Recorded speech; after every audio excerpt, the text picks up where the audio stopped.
Hay una anécdota muy buena, ¿no? La de los dos peces jóvenes que van nadando y se topan con un pez más viejo. Ajá, sí la conozco. Y el pez viejo les dice, buenos días chicos, ¿cómo está el agua? ¿Y ellos siguen? Siguen nadando y al rato uno le pregunta al otro, oye, ¿qué demonios es el agua? Claro. A veces estamos tan metidos en algo que ni lo vemos. Exacto. Y con la ciudad pasa un poco eso, ¿no? Vivimos en ella, pero ¿realmente la entendemos? Nos preguntamos qué es. Así que esa es la pregunta para hoy. Habitantes urbanos, ¿qué es esto que llamamos ciudad? Buena pregunta para empezar. Y para explorar esto tenemos un material de base súper interesante. Es un libro del 2015 de la Universidad de Cuenca, en Ecuador. Ajá. Se llama La ciudad es esto. Medición y representación espacial para ciudades compactas y sustentables. Es el primero de una serie que tienen sobre ciudades sustentables. Suena muy relevante. Sí, y la idea hoy es usar esta investigación como una guía, ¿no? Para entender cómo podemos mirar nuestras ciudades, medirlas, comprenderlas mejor. ¿Con qué objetivo? Pues, ojalá, ayudar a pensar cómo hacerlas mejores, más humanas, más sostenibles. El estudio se centra mucho en la idea de ciudad compacta. Entiendo. Y nos muestran cómo aplicaron un sistema de indicadores a un caso concreto, una zona de Cuenca, Llanuncay. Así que vamos a desmenuzar eso. Perfecto. Veamos qué encontraron. Bueno, es que estamos en el siglo de las ciudades, ¿no? Es innegable. Totalmente. Sobre todo en lo que llaman el sur global. Y claro, ese crecimiento tan masivo, pues tiene consecuencias. Cambia todo. El espacio, la cultura. Ujú. Las divisiones sociales. Exacto. Y ni hablar del impacto en los recursos, en la ecología. Es crítico. Y ahí, justo ahí, es donde el estudio pone el dedo en la llaga, ¿sabes? En el modelo de ciudad. El modelo. Cómo construimos. Exacto. Porque el modelo que usamos, o que dejamos que surja, no es cualquier cosa. Define muchísimo nuestro impacto ambiental. Y cómo vivimos nuestra calidad de vida. Justo. La conexión entre cómo habitamos y el futuro, bueno, el futuro de todos, es directa, muy directa. Y el libro se mete de lleno en ese debate, ¿no? El clásico ciudad compacta o ciudad dispersa. El gran dilema urbano, sí. La dispersa es la que, bueno, quizás conocemos más en muchos sitios. Baja densidad, todo muy separado. Exacto. Zonas solo para vivir, otras solo para trabajar o comprar. Y que crece y crece hacia afuera, como mancha de aceite, a veces de forma desordenada. ¿Y por qué pasa eso? El estudio menciona varias causas. Sí, son varias. Gente que quizás huye del centro, del ruido, la contaminación. Ajá. Las tecnologías que permiten trabajar desde casa. El boom del coche particular. El sueño de la casita con jardín. Ese también.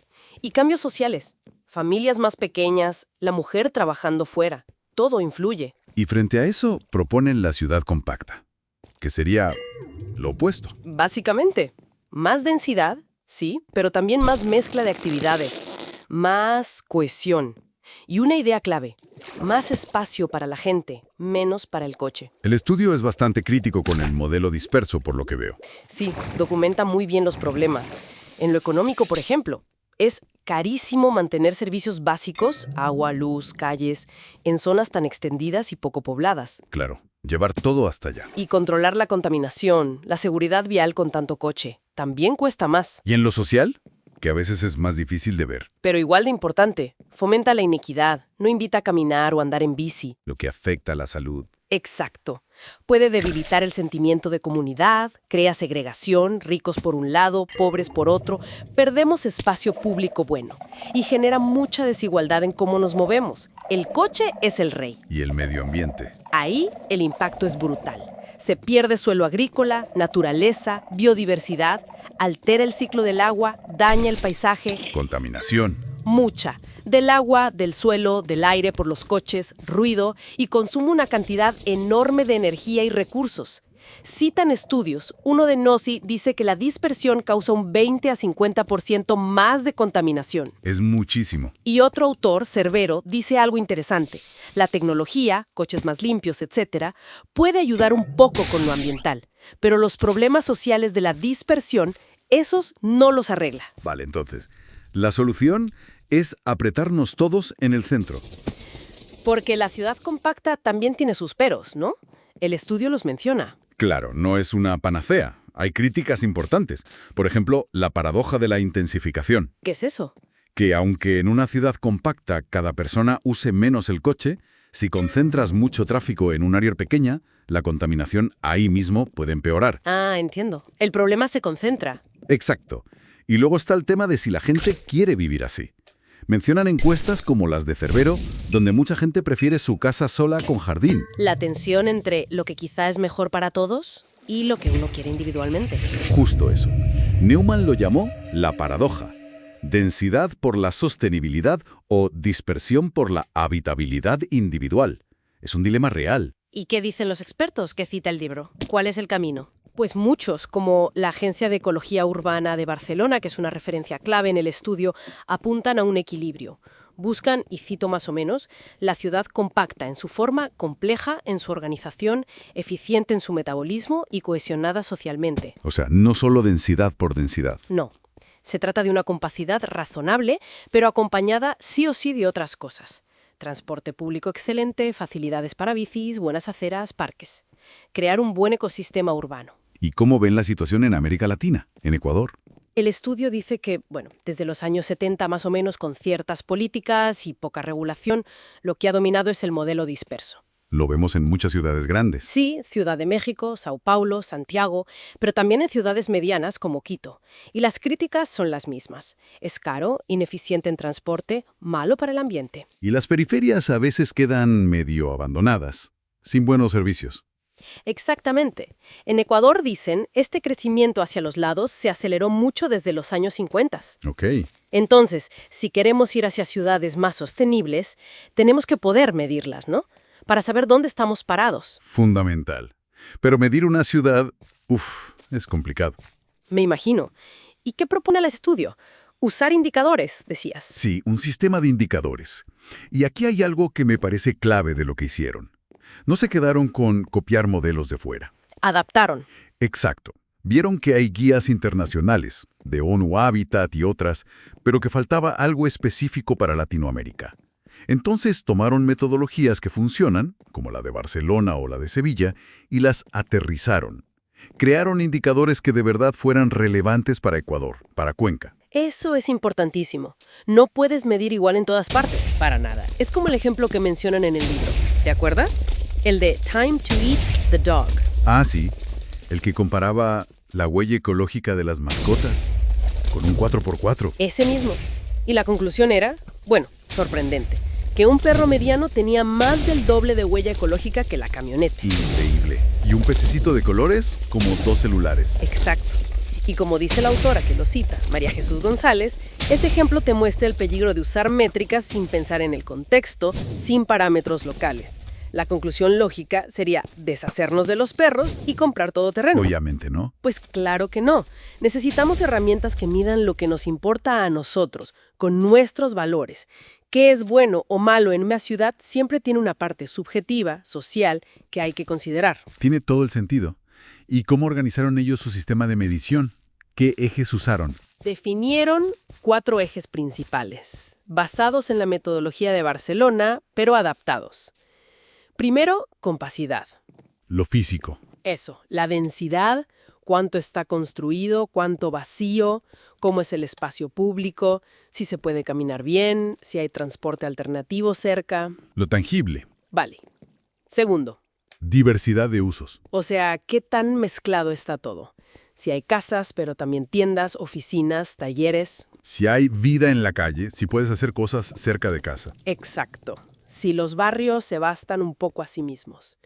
Tercero, verde urbano. La naturaleza en la ciudad. Sí. ¿Cuántos árboles hay? Parques, si son accesibles, si el suelo deja pasar el agua. El volumen verde. Ver la ciudad como un ecosistema. Y el último. Cuarto, integración socioespacial. Esto mira si vive gente distinta junta, diferentes culturas, edades, ingresos, o si hay mucha segregación. ¿Y si los servicios importantes, como escuelas o centros de salud, le llegan a todo el mundo? Justamente. Mencionaste que faltaba un eje. Sí, ellos mismos lo reconocen. El eje del metabolismo urbano. O sea, cómo la ciudad usa la energía, el agua, cómo maneja la basura. Dicen que es fundamental, pero que en ese momento no tenían datos fiables en Cuenca para incluirlo bien. Queda pendiente. Entendido. Y para aplicar todo esto, ¿cómo dividieron la ciudad? No la midieron toda de golpe, supongo. No, usaron una estrategia muy interesante. Pusieron una cuadrícula encima del mapa, una malla con celdas cuadradas, todas iguales, de 200 por 200 metros. Ah, como una red. Exacto. Y calcularon cada indicador para cada una de esas celdas.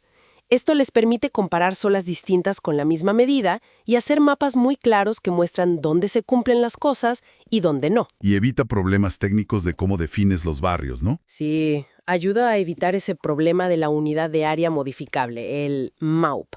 Hace el análisis más robusto. Y decías que adaptaron y hasta crearon indicadores nuevos. Así es, partieron de unos 52 indicadores de referencia y terminaron afinando, adaptando y creando hasta quedarse con 20 específicos para Cuenca. 7 de ellos los formularon ellos mismos desde cero. ¡Wow! Eso demuestra el nivel de detalle. Sí, y la necesidad de adaptar las herramientas a la realidad local. Bueno, ya tenemos el método. ¿Dónde lo probaron? En Yanuncay, una zona de Cuenca. ¿Por qué justo ahí? Buscaron un lugar con ciertas características. Tenía que ser una zona con baja densidad, menos de 100 habitantes por hectárea. O sea, con espacio para crecer. Exacto. Y que fuera apta para urbanizar, sin grandes riesgos naturales o protecciones especiales. Y con potencial para densificarse, para crecer hacia adentro. ¿Y miraron cosas prácticas también? Claro. Yanuncay ya tenía rutas de bus y por ahí iba a pasar el tranvía que estaban planeando. Además, la empresa de agua les dijo que por ahí había capacidad en la red, incluso un servidor de agua que no se usaba mucho. O sea, que aguantaría más gente. Eso parecía. Descartaron otras zonas por falta de transporte o menos capacidad de agua. Yanuncay cuadraba bien. ¿Y cómo es Yanuncay, más o menos? ¿Grande, pequeña? Son unas 449 hectáreas. En ese momento vivían ahí unas 26.400 personas, en unas 8.400 viviendas. La densidad era baja, decías. Sí, unos 59 habitantes por hectárea.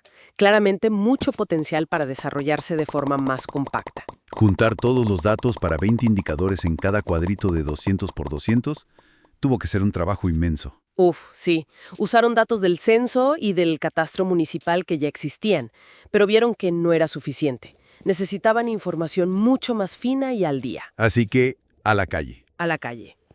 Organizaron un levantamiento de campo súper detallado en 2013. Hicieron fichas para ir casa por casa, bueno, predio por predio. ¿Anotando qué? Todo. Tipo de edificio, cuántos pisos, qué usos había en cada planta, si era vivienda, tienda, taller, si era un conjunto cerrado con muros. ¿Qué detalle? Y también fichas para cada tramo de calle. Ancho de la vereda, de la calzada, si el pavimento dejaba pasar agua, si las rampas estaban bien, cuántos árboles había, dónde paraba el bus. Un trabajo de hormiga. Total. Y contaron con la ayuda de 52 estudiantes de la universidad. Un esfuerzo logístico tremendo. Y una vez con todos esos datos, ¿cómo los analizaron? Ahí entraron los sistemas de información geográfica, los SIG. Los mapas inteligentes. Algo así. Son programas para trabajar con datos que tienen ubicación. Desarrollaron procesos automáticos para calcular el valor de cada indicador en cada celda de la malla. Y así pudieron mapear todo. Exacto. Y un detalle, quitaron las celdas del borde para que los resultados no se vieran raros ahí, lo que llaman el efecto borde. Bien, llegamos a los resultados. La radiografía de Yanuncay. Dijiste antes que la cosa salió bastante deficiente. Pues sí, los números fueron bastante claros. De los 20 indicadores, en 6 de ellos, ninguna celda llegó al valor óptimo que habían propuesto. Ninguna. Ninguna. Y en otros 10, menos del 5% de las celdas lo lograron. Así que el panorama general no era bueno. A ver, danos ejemplos. En compacidad, por ejemplo. Ahí se veían déficits muy fuertes. La densidad, tanto de viviendas como de habitantes, bajísima en casi toda la zona. Pocos vecinos por hectárea. Muy pocos. La altura promedio de los edificios, también por los suelos. La mayoría de las celdas no llegaban a 2 metros de altura media. O sea, todo muy bajito. Casas, sobre todo. Predominantemente. Y algo crítico, el espacio para el peatón. Casi ninguna celda tenía un reparto justo. El coche se llevaba la mayor parte del espacio. Aceras estrechas o inexistentes. Exacto. Y la accesibilidad real de esas aceras, ancho suficiente, sin obstáculos, rampas bien hechas, también muy mala en general. Y la proximidad a distintas opciones de transporte público o alternativo, bus, tranvía futuro, ciclovía futura, casi nula si querías tener varias opciones cerca a la vez. Suena difícil moverse sin coche por ahí. Y la mezcla de usos. Había tiendas, servicios cerca. También flojo. La complejidad urbana que mide esa mezcla era baja en general. Un poco mejor cerca de las avenidas, pero poco más. O sea, barrios muy residenciales. En gran parte sí. La cobertura de comercios básicos, la tiendita, la panadería, la farmacia, a pie, muy limitada. Pocas celdas tenían acceso a todo lo necesario caminando. Y la continuidad de la calle Corredor, que busca que las plantas bajas sean activas, con ventanas, puertas para que haya vida en la calle, casi inexistente. Mucho muro ciego. ¿Y el verde urbano? Parques, árboles. También insuficiente. El suelo público permeable, que es importante para el agua, muy escaso. La superficie verde por habitante, muy por debajo de lo que se recomienda en casi todas partes, excepto pegado a los ríos. Ahí sí hay más verde, claro. Claro. El volumen verde, la presencia de árboles grandes en calles y plazas, bajísimo. Y el acceso cercano a distintos tipos de áreas verdes, un parque grande, una placita, un corredor verde, también muy limitado. Concentrado cerca de una quebrada, el Salado. Y el último eje, integración socioespacial. ¿Cómo salió eso? Ahí fue un poco más variado, pero con problemas. La dotación de equipamientos básicos, escuelas, centros de salud, culturales, deportivos, accesibles para todos, muy baja. En todas las celdas se encontraron viviendas con carencias básicas, concentradas sobre todo en la parte central. ¿Y segregación? ¿Gente viviendo muy separadas según su nivel económico? No encontraron una segregación extrema a nivel general. Casi la mitad de las celdas estaban en un rango considerado de mezcla social. Pero el análisis sí permitió ver zonas más pequeñas donde se concentraba gente con menos carencias y otras donde se concentraba gente con más carencias. O sea, patrones de desigualdad espacial sí existían. Entiendo. Entonces, resumiendo, ya nunca hay. Falta densidad, el espacio público es para el coche y malo para caminar, poco verde y mal distribuido, faltan servicios cerca y hay indicios de desigualdad. Un cuadro complicado para la sostenibilidad. Exactamente. El diagnóstico es claro y lo bueno es que está localizado. Sabes dónde están los mayores problemas. Y vieron patrones. Cerca de las avenidas mejoraba un poco la mezcla de usos. Cerca de los ríos mejoraba el verde. Lo que sugiere que las infraestructuras y la naturaleza ya existente marcan mucho el desarrollo. Sin duda. Son factores que moldean la ciudad de forma muy potente. Con tantos datos, 20 indicadores. ¿Cómo se saca una conclusión general? Una nota para la zona. Para eso crearon un índice resumen. Lo llamaron Índice de Densificación Urbana Sustentable, o IDUS. Un promedio de todo. Algo así. Escogieron 8 indicadores clave, 2 de cada eje: compacidad, diversidad, verde e integración. Normalizaron sus valores, de 0 a 1, donde 1 es lo mejor, y calcularon un promedio simple. ¿Qué indicadores metieron en ese resumen? Densidad de viviendas, complejidad urbana, reparto viario peatonal, proximidad a transporte alternativo, superficie verde por habitante, proximidad a 3 tipos de verde. El de viviendas con carencias y el de segregación espacial. Aclaran que le dieron el mismo peso a todos, pero que se podría ajustar en el futuro. ¿Y qué nota sacó Janus Kai con este IDUS? Pues confirmó lo que ya se veía. Muy bajo. Ninguna celda pasó de 0.6 y 1 sería lo ideal. Y casi el 85% de las celdas estaban por debajo de 0.5. O sea, en general, muy lejos del ideal de sostenibilidad que buscaban medir. Muy lejos. ¿Y este índice resumen mostró algún patrón en el mapa? Sí, las poquitas celdas que puntuaban algo mejor, entre 0.5 y 0.6, estaban cerca de la quebrada El Salado, donde había más verde. Y las peores notas estaban al sur, en la parte menos desarrollada de la zona. Este índice IDUS suena útil, ¿no? Para comparar zonas o ver si las cosas mejoran. Sí, puede ser práctico para un diagnóstico rápido o para evaluar escenarios futuros. Simplifica un poco el análisis si no puedes o no necesitas mirar los 20 indicadores todo el tiempo. Facilita la replicación si tienes buena información de base. Volviendo entonces a la idea inicial, la de los peces y el agua. Esta exploración que hemos hecho, usando el estudio de las ciudades es como si nos hubieran dado unas gafas para ver el agua, ¿no? Exacto. Nos da un método, herramientas concretas para medir, para entender nuestro entorno urbano de una forma más más objetiva, más allá de la simple impresión. Aunque el método requiere esfuerzo, sobre todo en juntar los datos. Sí, eso es innegable. Si la información oficial no está completa, como les pasó a ellos, el trabajo de campo es enorme. Pero el resultado vale la pena. Te da una base de evidencia muy sólida. Para planificar, para tomar decisiones. Justo. Permite decir, miren, aquí el problema es la falta de espacio peatonal, acá la falta de verde, allá la falta de servicios. Señala dónde actuar. Y el hecho de que desarrollaran procesos automáticos para calcularlo ayuda a que otros puedan usarlo. Ellos mismos reconocen que hay cosas por mejorar, ¿no? Lo de los datos, incluir el metabolismo urbano. Sí, y quizá ajustar cómo se calcula el índice final, darle más peso a unas cosas que a otras, según lo que sea prioritario en cada lugar. Y todo esto nos deja pensando. Mencionaste que los resultados en Yanuncay estaban muy ligados a las calles principales, a los ríos, a lo que ya existía. Sí, los patrones espaciales eran claros. Las estructuras físicas existentes condicionan mucho. Y eso lleva a una pregunta final, quizás.